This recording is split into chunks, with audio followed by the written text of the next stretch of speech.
A story about a spider.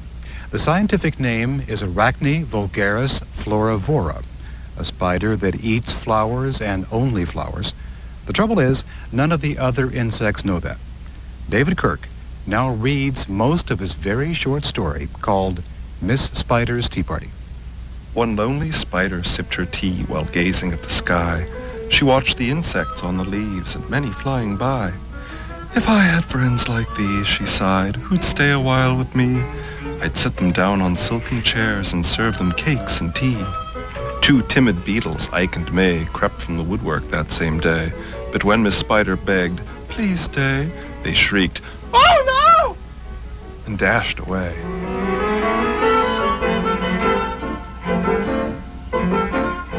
Three fireflies flew inside that night, their spirits high, their tails alight. They spied the web and squeaked in fear, "We'd better get away from here!" The little trio did not feel they'd care to be a spider's meal. 4 bumblebees buzzed by outside. "Please, come to tea," Miss Spider cried. The 4 ignored her swaying there. She waved a tea towel in the air. She took a cup and tapped the glass. Then one bee spoke to her at last. "We would be fools to take our tea with anyone so spidery."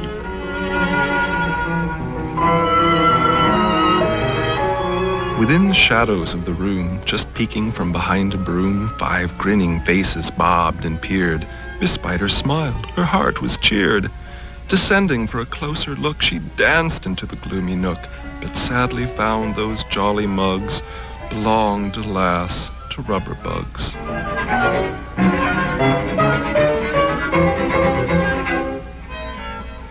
Some ants strode in. They numbered 6, but ants with spiders will not mix.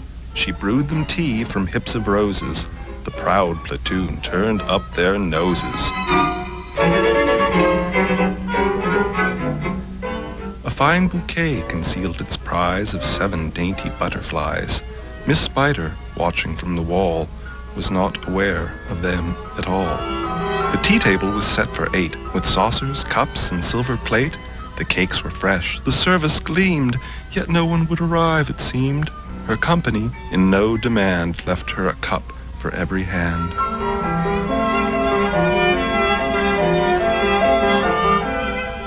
Nine spotted moths kept safe and warm, in shelter from a thunderstorm. They stood beneath an open sash and watched the jagged lightning flash. Miss Spider dropped down on a thread, a silver tray above her head. She'd hoped to please them, but instead they flew away in mortal dread. "They've left me all alone," she cried. She dabbed her eyes and sadly sighed. "It's plain no bug will ever stay." Her tears splashed down upon the tray.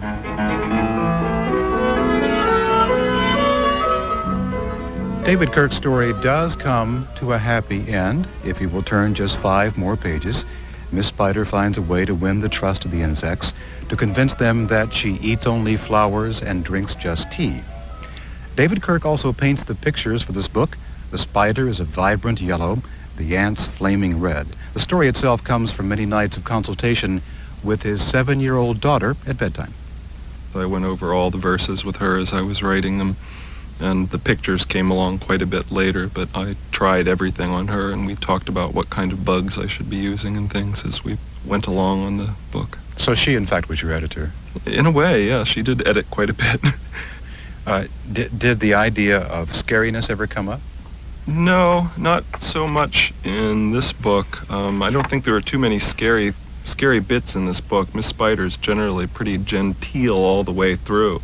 Tell me about the artwork. Okay. How do you get, it seems to have sort of an airbrush quality to it, or when I first saw it, I thought perhaps it was computer art.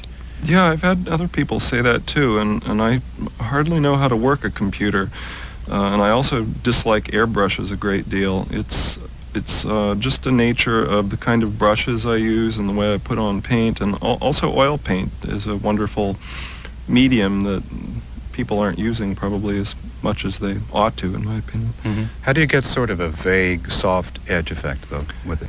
What I generally do is I try to get the area, everything in the area that I'm working on going all at once, and as the edges meet up together, then I run a little brush along the edge of it and it softens the edge. Is this your first book?